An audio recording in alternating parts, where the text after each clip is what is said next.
శుభాకాంక్షలు అందరికీ కూడా ధన్యవాదాలు. నా పేరు doctor Kurapati Pradeep Kumar, MD paediatrics, Kurapati children's hospital, Khammam. మనం సాధారణంగా అందరు పెద్దల్లో కానీ చిన్నపిల్లల్లో కానీ వచ్చే జబ్బులు కానీ వ్యాధులు కానీ మనం చూస్తూనే ఉంటాం. సో ఒక చిన్నపిల్లల వైద్య నిపుణుడిగా ఈరోజు మనం చిన్నపిల్లల్లో వచ్చే జబ్బులు లేదా దాంట్లో ఒక దాని గురించి మాట్లాడుకుందాం. యూజువల్గా మనకి ఎమర్జెన్సీస్ చాలా ఉంటాయి అండ్ ఎలెక్టివ్ చాలా ఉంటాయి. సో ముందుగా ఎమర్జెన్సీస్, ఇంట్లో సడన్గా పిల్లలకి ఏమైనా ప్రాబ్లం అయినప్పుడు ఇందులో భాగంగా మెయిన్గా మనకి ఎక్కువగా భయపడే అంశము లేదా భయపడే మనకి సిమ్టమ్ ఏంటంటే ఫిట్స్, మూర్ఛ అంటాం, లేదా ఇంగ్లీష్లో కన్వల్జన్స్ అంటాం లేదా సీజర్స్ అంటాం. సో దీని గురించి ఈరోజు మనము మాట్లాడుకుందాం. సో యూజువల్గా ఫిట్స్ రావడానికి అంటే ఫిట్స్ కానీ కన్వల్జన్స్ కానీ చిన్నపిల్లల్లో రావడానికి చాలా కారణాలు ఉంటాయి. ఎందుకంటే వాటి వయసుకి సంబంధించిన దాన్ని బట్టి ఉంటుంది. సో ముందుగా మనం నవజాత శిశువులు అంటే న్యూ బార్న్స్, పుట్టినప్పుడు వచ్చే పుట్టిన పిల్లల్లో కానీ అండ్ తర్వాత 1 year నుంచి 5 yearsలో పిల్లలు కానీ తర్వాత ఇంకా పెద్ద ఏజ్ గ్రూప్లో పిల్లలకి ఫిట్స్ వచ్చే అవకాశాలు దేనివల్ల వస్తాయి, అలా ఎలా ప్రజెంట్ అవుతాయి అనేది మనకి రోజు తెలుసుకుందాం. ముందుగా ఫిట్స్ అనేది గురించి మీకు అందరికీ తెలుసు. బ్రెయిన్లో జరిగే యాక్టివిటీ వల్ల వచ్చేవి ఈ ఫిట్స్ అనేవి.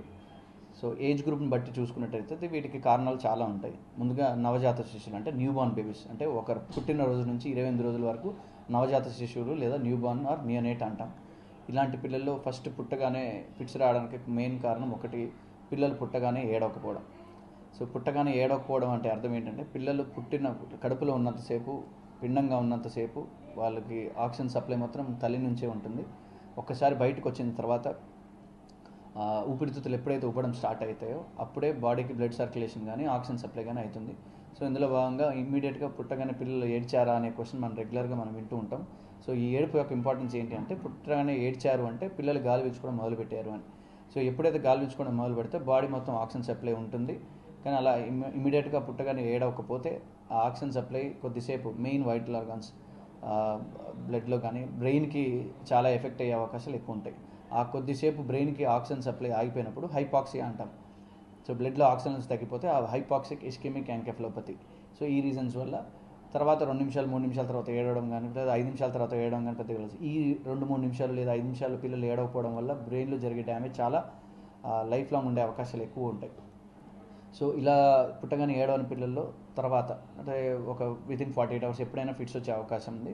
సో ఇమీడియట్గా డాక్టర్స్ ఏం ట్రై చేస్తారంటే పుట్టగానే గాలి పీల్చుకోవడానికి ఎప్పుడైనా ఏడవకపోతే దానికి రిసస్టేషన్ మెజర్స్ ఉంటాయి, అవన్నీ మెడికల్గా చేసేవి. సో అది ఆ ఏజ్ గుని బట్టి. అండ్ తర్వాత ఇదే వయసు పిల్లల్లో న్యూ బార్న్స్లో ఇన్ఫెక్షన్స్ అంటే మామూలుగా బ్లడ్లో ఇన్ఫెక్షన్స్ వల్ల కావచ్చు, సెప్టిసిమియా అంటాం, వీటి వల్ల కూడా ఫిట్స్ వచ్చే అవకాశాలు చాలా మెండుగా ఉంటాయి. సో వీటికి కారణాలు ఏంటంటే రాంగ్ హ్యాండ్లింగ్, నీట్గా ఉంచుకోకపోవడం, బ్యాడ్ హైజీన్, లేదా మదర్కి ఏమైనా ఉమ్మనీరు ముందర వెళ్ళడం కానీ PRO ఏమంటాం. సో మదర్ నుంచి ఏమైనా ఇన్ఫెక్షన్స్ బేబీకి స్ప్రెడ్ అయితే ఫస్ట్ 3-4 రోజుల్లో ఈ సెప్సిస్ ఇన్ఫెక్షన్స్ వచ్చే ఛాన్సెస్ ఎక్కువగా ఉంటాయి. ఇందులో ముఖ్యంగా ఈ చిన్నపిల్లల్లో రోగనిరోధక శక్తి, ఇమ్యూనిటీ చాలా తక్కువగా ఉంటుంది. అండ్ బ్లడ్ బ్రెయిన్ బ్యారియర్ అంటాం.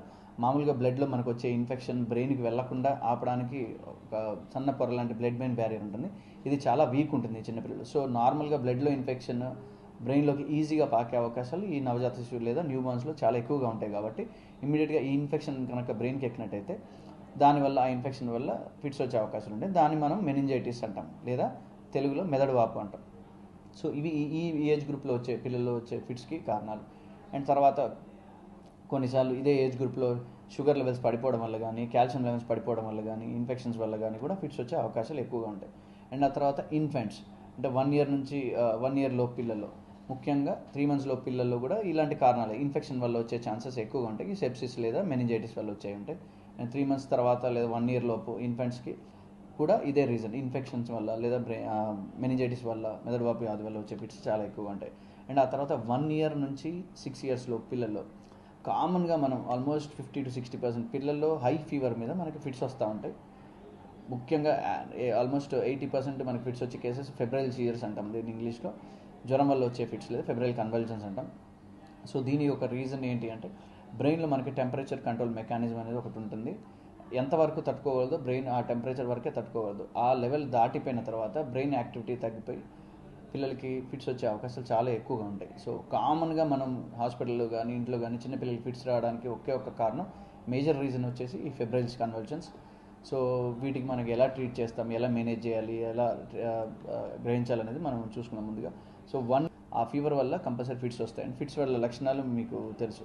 చిన్నపిల్లల్లో కాళ్ళు చేతులు ఆడించడము, లేదా కామన్గా మనం చూడము కాళ్ళు చేతులు వంకర వెళ్ళడం, కళ్ళు తేలకలేయడం కానీ ఇలాంటి సిమ్టమ్స్ తోటి ఫిట్స్ ప్రెజెంట్ అవుతాయి. సో ఇమ్మీడియట్గా మనం చేయాల్సిన పని, సో ఫస్ట్ థింగ్ ఏంటంటే ఫీవర్ టెంపరేచర్ని తగ్గించాలి.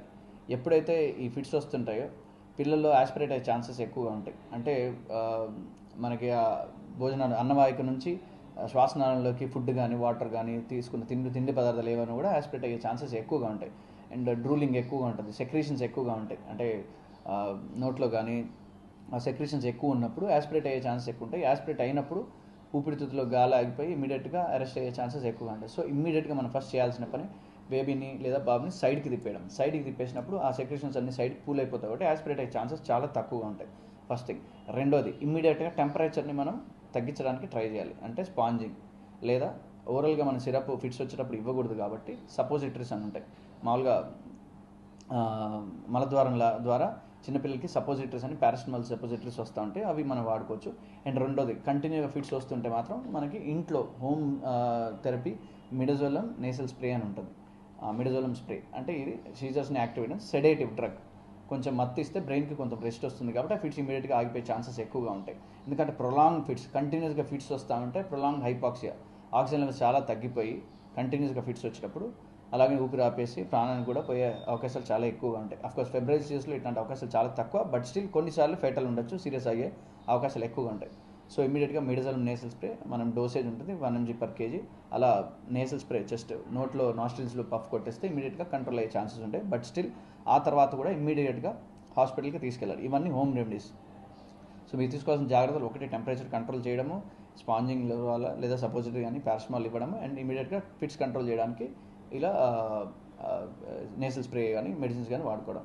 బట్ ఇవి 5 years వరకు కంపల్సరీ ఉంటాయి కాబట్టి అసలు దేనివల్ల వచ్చిందనేది డాక్టర్ని కన్సల్ట్ అయిన తర్వాత మనం ఎవాల్యుయేట్ చేసుకున్న తర్వాత ఇది ఫెబ్రవరి సీజర్సే అని కన్ఫర్మ్ చేసుకున్న తర్వాత వాటికి సంబంధించి మన ఇంటర్మీడియట్ ప్రొఫిలాక్సిస్ అని మామూలుగా ఎప్పుడు కూడా పారాసిటమాల్ మెడిసిన్ దగ్గర పెట్టుకోవాలి. అండ్ ఫ్రీజియం అంటే క్లోబజామ్ అనే మెడిసిన్ ఎప్పుడైనా కొంచెం డౌట్ అనిపించినా ఇమీడియట్గా జ్వరం తగ్గించడానికి స్పాంజింగ్ చేయాలి, ఫీవర్ సిరప్ వేయాలి. ఈ ట్యాబ్లెట్స్ జ్వరం మొదలైన రోజు నుంచి 3 రోజులు ఇంటర్మీడియట్ ప్రొఫిలాక్సిస్, పొద్దున సాయంత్రం స్పెసిఫిక్ డోస్ ఉంటుంది, అది డాక్టర్ చెప్తారు.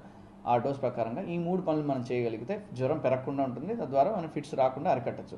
చాలామంది ఒకసారి వచ్చిన తర్వాత రెండోసారి మూడోసారి వచ్చాక చూద్దాంలే, పెరిగాను చూద్దాంలే అని చాలామంది అశ్రద్ధ చేసే అవకాశాలు ఉంటాయి. బట్ ఒకటి గుర్తుంచుకోవాలి, ఒకసారి ఫిట్స్ కనుక స్టార్ట్ అయితే 5 సంవత్సరాలు లేదా 6 సంవత్సరాలు నిండేంత వరకు ప్రతిసారి హై ఫీవర్ వచ్చిన ప్రతిసారి ఫిట్స్ వచ్చే అవకాశాలు 99% ఉంటాయి. సో ఇమ్మీడియట్గా మనకు ఆల్రెడీ ఫస్ట్ టైం వచ్చినప్పుడు జాగ్రత్త పడి, సో జ్వరం ఇప్పుడు చెప్పి రాదు కాబట్టి పిల్లలు ఎప్పుడైనా ప్రయాణం చేసినప్పుడు కానీ, ఎటైనా పక్కన వేరే ఇంటికి వెళ్ళినప్పుడు కానీ, వేరే వాళ్ళ దగ్గరికి వెళ్ళినప్పుడు కానీ ఎమర్జెన్సీగా ఈ ట్యాబ్లెట్స్, క్లోబజామ్ ట్యాబ్లెట్స్ అండ్ అలాగే పారాసిటమాల్ సిరప్ 2 కూడా దగ్గర పెట్టుకొని, కొంచెం మీకు జ్వరం వచ్చినట్టు డౌట్ అనిపించినా ఇమీడియట్గా స్పాంజింగ్ స్టార్ట్ చేసి ఈ ట్యాబ్లెట్ స్టార్ట్ చేసి ఫీవర్ సిరప్ వేస్తే ఫిట్స్ వచ్చే అవకాశాలు 99% తగ్గిపోతాయి. సో ఇవి మనం హోమ్ రెమెడీస్ మనం తీసుకోవాల్సిన కేర్. బట్ ఏదున్నా టెంపరేచర్ వచ్చినప్పుడు టెంపరీగా మీరు ఒక రోజు కంటే ఒక పూట మీరు ఆగచ్చు, ఇమీడియట్గా డాక్టర్ని కన్సల్ట్ అవ్వడం మాత్రం ఉత్తమం ఎప్పటికైనా. ఇట్లాగ రిపీటెడ్గా ఫిట్స్ వస్తుంటే మాత్రం దాన్ని మనం ఎపిలెప్సీ అంటాం, మూర్ఛ వ్యాధిలాగా మనం సస్పెక్ట్ చేయొచ్చు. సో దాన్ని మనం డయాగ్నోస్ చేసుకోవడానికి లేదా ఇంకేమన్నా రీజన్స్, మెదడులో ఏమన్నా చిన్న చిన్న ట్యూమర్స్ కానీ ఇంకేదన్నా కాజెస్ చాలా ఉంటాయి. సో వాటిని ఎవాల్యుయేట్ చేసుకోవడానికి సిటీ స్కానింగ్ కనుక నార్మల్ అంటే ఈజీ అంటాం, ఎలక్ట్రోఎన్సెఫలోగ్రామ్. సో దాంట్లో చేంజెస్ని బట్టి ఇది మూర్ఛ వ్యాధా కాదా, దేనివల్ల వచ్చిందని క్లియర్ చేసుకొని అవసరమైతే కొన్నిసార్లు 2 సంవత్సరాలు 3 సంవత్సరాలు, కొంతమందికి లైఫ్ లాంగ్ కూడా మెడికేషన్ వాడాల్సిన అవసరం ఉంటుంది. సో ఎప్పుడైనా ఫిట్స్ వచ్చినప్పుడు మాత్రం మేజర్ మీరు గుర్తుంచుకోవాల్సింది. అండ్ పెద్ద ఏజ్ గ్రూప్లో మాత్రం ఈ మూర్ఛ వ్యాధి చాలా కామన్ రీజన్, చాలా అరుదుగా మెనింగోఎన్కెఫలైటిస్ అంటాం. ఈ మెదడు వ్యాధి చాలా రేర్గా వచ్చే అవకాశం ఉంటాయి. కొన్నిసార్లు సెరెబ్రల్ మలేరియా జ్వరం మెదడుకి ఎక్కినా కూడా ఫిట్స్ వచ్చే అవకాశాలు చాలా ఎక్కువ ఉంటాయి, పెద్ద పిల్లలు కానీ చిన్నపిల్లలు కానీ. ఇవి కొన్ని రేర్ కాజెస్. సో మేజర్గా ఈరోజు మనం తెలుసుకుంది అంటే ఫెబ్రవరి సీజర్స్ అనేవి చాలా చాలా కామన్ చిన్నపిల్లలు. సో ఫస్ట్ మనకి తీసుకోవాల్సిన కేర్ 3 సింపుల్ స్టెప్స్. ఇమీడియట్గా ఫిట్స్ రావడం స్టార్ట్ కాగానే సైడ్కి తిప్పేయడం, తర్వాత ఫీవర్ కంట్రోల్ చేయడానికి పారాసిటమాల్ మెడికేషన్, అండ్ ఎప్పుడైనా యాక్టివ్ సీజర్స్ ఉన్నప్పుడు మిడజోలం నేసల్ స్ప్రే. అండ్ తద్వారా మళ్ళీ నెక్స్ట్ టైం మనకి రాకుండా ఉండడానికి అరికట్టాలి అంటే మాత్రం టెంపరేచర్కి పారాసిటమాల్ అండ్ అలాగే టైఫాయిడ్ స్పాంజింగ్ మొత్తం తుడవడం, ఒళ్ళంతా తుడిచేసి టెంపరేచర్ కంట్రోల్ చేయడం, అండ్ అలాగే క్లోబజామ్ ట్యాబ్లెట్స్. ఈ 3 కనుక మనం చేయగలిగినట్టయితే డెఫినెట్గా ఈ ఫిట్స్ని మనం రాకుండా అరికట్టచ్చు. సో ఫ్యామిలీ హిస్టరీ అనేది చాలా ఇంపార్టెంట్. ఫెబ్రవరి ఇయర్స్లో మనకు ఉంటే మన పిల్లల్లో వచ్చే అవకాశాలు ఎక్కువగా ఉంటాయి. సో హిస్టరీ చెకింగ్ చాలా ఇంపార్టెంట్.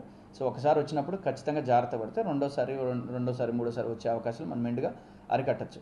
ఈ 5 సంవత్సరాల లోపు మనం ఎంతవరకు అరికట్టగలిగితే ఫ్యూచర్లో రాకుండా ఉండే అవకాశాలు ఎక్కువ ఉంటాయి. కొన్నిసార్లు అరుదుగా ఫెబ్రవరి ఇయర్స్ చాలాసార్లు 5 సంవత్సరాల లోపు వస్తే అవి లైఫ్ లాంగ్ కూడా కంటిన్యూ అయ్యే అవకాశాలు, ఎపిలెప్సీగా మారే అవకాశాలు చాలా ఎక్కువగా ఉంటాయి. కాబట్టి ముందర వీటిని గ్రహించి మనం ట్రీట్మెంట్ తీసుకొని జాగ్రత్తలు తీసుకున్నట్టయితే ఫ్యూచర్లో ఇలాంటి కాంప్లికేషన్స్ అన్నీ కూడా మనం అవాయిడ్ చేసుకోవచ్చు.